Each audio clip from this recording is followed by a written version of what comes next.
Morning. അപ്പോൾ അത് 5 മണിയായപ്പോൾ തന്നെ അമ്പലത്തിലെത്തിയിട്ടുണ്ട് കേട്ടോ. ഇന്ന് വെള്ളിയാഴ്ചയാണെന്ന്. വെള്ളിയാഴ്ച ഇനി ഇവിടെ തൊഴുതിട്ട് നമുക്ക് ഒരടുത്ത അമ്പലമുണ്ട് കേട്ടോ. 5 മിനിറ്റൊക്കെ പോയാൽ മതി.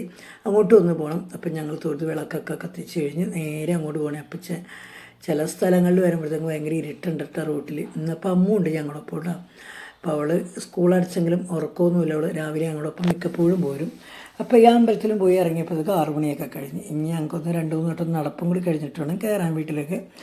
അങ്ങനെ അതാ വീട്ടിലെത്തി കഴിഞ്ഞാൽ പിന്നെ നേരെ അടുക്കളയിലാണ് കേട്ടോ. അടുക്കളയിൽ ചെന്ന് കഴിഞ്ഞപ്പോൾ ഒരാൾ തേങ്ങ ചിരണ്ടണം, ഒരാൾ സ്റ്റൂ വെക്കണം കേട്ടോ. അപ്പോൾ ഒരു സ്പെഷ്യൽ സ്റ്റൂ ആണ് ഇവിടെ വെക്കണത്.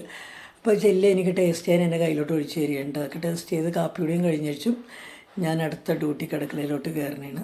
അപ്പോൾ അത് കുറച്ചൊക്കെ ചെയ്തിട്ട് പിന്നെ അടിച്ചു തൂക്കാനൊക്കെ ഉണ്ടായി. ഒന്ന് അടിച്ചു തൂക്കലും പരിപാടിയൊക്കെ കഴിഞ്ഞു. പിള്ളേർക്ക് ചോറൊക്കെ എടുത്ത് അപ്പം ഉണ്ടാക്കി വെച്ചിട്ടുണ്ടായി. അപ്പോൾ 5 വന്ന് ബാക്കിയുള്ളതും കൂടി ഉണ്ടാക്കണേ കാണുന്നത്.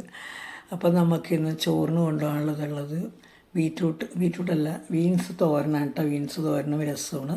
അപ്പോൾ ഇന്നത്തെ വീഡിയോ ഇത്രേ ഉള്ളൂ.